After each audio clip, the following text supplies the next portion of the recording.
the quad. I'm gonna try to do this very expeditiously because I'm tired. And yeah, so we start off with, and it was a long moment, but Anika Noni Rose, and as well as a body double for Anika Noni Rose, who had much more behind than she did, is up on the pole, swinging, spinning, grinding, thrusting, and you see Crazy Cutie out there. You see, I don't think we saw band director, but we saw band director's slimy best friend out there. We saw some women out there, and then it zooms out and she's, swinging on the pole, but the pole is on her desk. She's swinging on the pole is on her desk, and it's just like, whose fantasy is this? Turns out it was, and the money starts falling, and she can't grasp the money, and I'm like, well, baby, just wait till it hits the ground and scoop it off the ground, whatever.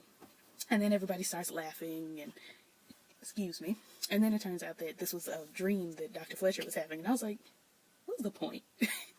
Why? Just so we could watch Anika Noni Rose lay back with her legs in the air, clap her feet together, make her thighs jiggle. Like, what was the point? Anyway, band director has returned, and again, he only has that broken leg, even though he fell smooth on his head and blood was coming out of his nose.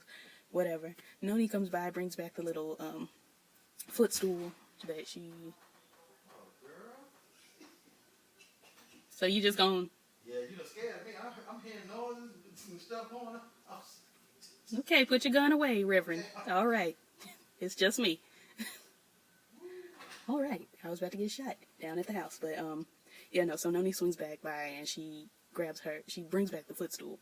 And he's like, are you done with it? Yada, yada, yada. And they discuss that she's ready to master something else and they have this discussion, whatever. We swoop over to a teacher who sounds like Jaleel White, and, or according to Mama Val, somebody's mother. And he's talking about how, like, the only 2 people, like, made an A on this test or something like that, and Cedric is one of the people. So, some girl, and I'm like, why are we introducing a new character on the season finale? But Math Shawty comes up and she's like, can you teach some inner city children how to do math? And he's like, I don't know nothing about math. Like, I don't know how to do that. And she's just like, you know what, think about it.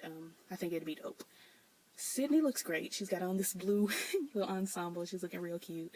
And she links up with Sexual Assault Sister, is what I'm going to call her. They link up and they formulate a master plan. QB is trying to pep up the team, and there's a cute little teammate over there who's accusing him of doing the thing, because he's like, you should have spoke out on this. You ain't said nothing. It looked like you did it. And a couple of other teammates were like, yeah, you should have been saying something. Like, you should have said you ain't do this. Whatever. Let me see. Math Shawty and Cedric get down to the inner city youth, and she's really talking. And the kids, like, are not paying attention to her. She's talking and talking, and the kids are, like, looking down, looking around, like, they are not looking at her, because they don't care what she got to say. Cedric starts talking, and he commands the attention, the room, and, like, explains math to the kids in a way that they understand, in a way that they like. So that was dope. And then we hear a little altercation. One of the little kids stole the other kid's money, and Math Shorty is like, okay, well, empty your pockets, let's make sure, because he's like, I didn't steal his money. And Cedric grabs him up and's like, don't be stealing, basically. And Math Shorty is like, you can't be grabbing on kids. That's illegal. And he's like, so is stealing. And I told you I ain't want to do this. Like, I'm not good with kids. So we skip away. Then we get to the homecoming banquet. And I'm looking at the homecoming banquet with my mama. And Dr. Fletcher's up there, and everything is looking nice. And you see Bo John out there with his suit on, and everybody's looking real nice. And I'm like, this is finna take a turn. I told my mama, this is finna take a turn. It doesn't look, it doesn't look good. Like, I mean, it looked too nice. But yeah, so then, QB gets the microphone, and Eva is throwing shade in the background. If you go back and watch, you can see her looking like, I cannot be bothered. And that is a testament to Anika Noni Rose and her acting. That even in the background, even in a scene where she is, behind and blurry, you can still tell that Eva don't like this boy. I thought that was dope. I actually wrote in my notes, Eva throwing shade to QB in the background. This finna take a turn. Knew it. Sydney comes through with the chant. So Sydney busts up in the middle of the banquet with this shirt that has Terrence's face on it with the little slash sign, the stamp out Terrence slash sign. And she's like, I did not consent. And then another girl busts up out, comes through, Sexual Assault Sister comes through, and she's like, I did not consent. And then white roommate comes from the front. She's like, I did not consent. And then the homecoming queen stands up. She's like, I did not consent. And then just a bunch of girls just come through, and they're like, I did not consent. I did not consent. And they're like surrounding Terrence. Terrence is QB's name. I finally learned it. but I don't even need to know it hardly no more, and we'll get to that in a little bit. But yeah, they're chanting and all of that. So then we have a press conference. They have Sydney talking about, you know, why she was drunk, and why didn't she say something, and why did she choose the homecoming event to say something, and she was like, so you'll pay attention, all of that. We swoop over to True Roommate is in Cedric's room listening to Run DMC and writing out some lyrics and just kind of doing her music thing. And Roommate comes in. I mean, not Roommate, little girl comes in, and they talking, and Roommate is like, you stabbed me in my back.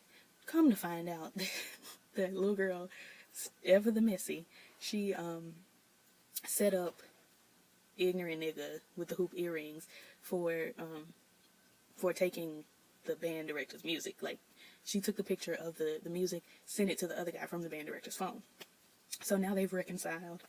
Let me see. We got a sex scene with Crazy Cutie and Eva. I didn't think it was needed, but whatever. And then we find out that he's jealous of Jason Pitts, which you should be. This man has a lot of money, and he's tall, and he's kind of cute. Let me see. Tai, we see her leaving Coach's office, and we see QB coming in, and he's like, what are you doing here? She's like, I go to school here, remember? And giving very much attitude. And I'm like, to me, this confirms what I said, I don't know if it was last week or the other week, a couple weeks back, where I think Terrence slash QB probably did the same thing to Tai. And actually, it's brought up, Bojan asks her a little later, like, you went with Terrence all these years, and she's like, just go ahead and change the subject, and don't want to talk about it. So I feel like what I said stands true.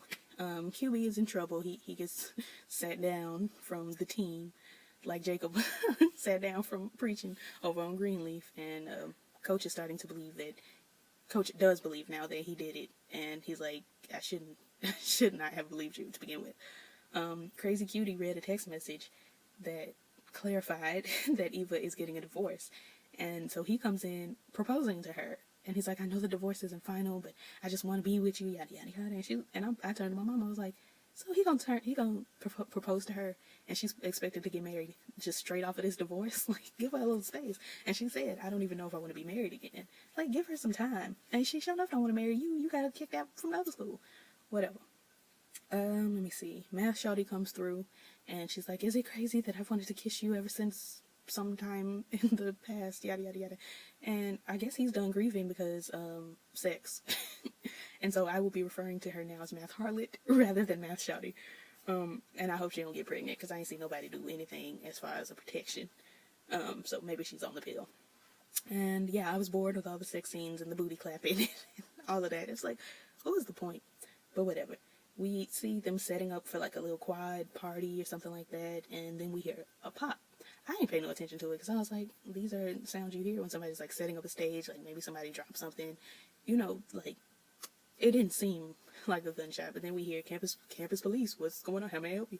And a girl is like, I came down the stairs and I saw him, and he's laying there, yada yada yada, and he's laying there, and someone shot, you know, he looks dead. And I wrote in my notes, someone shot themselves, probably QB.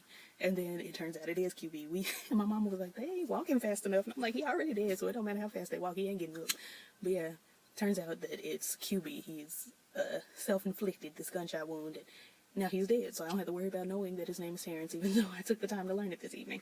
And the last thing I wrote is, am I supposed to feel bad? I don't feel bad that he's dead. He out here raping the girls, and he killed himself. Like, I don't feel bad. But yeah, that was the quad. Let me hit y'all with Empire right quick, and I will see y'all in the next one. Like, comment, and subscribe. I don't think I said that on the last video. But yeah, all the things the YouTubers say, and I will be back.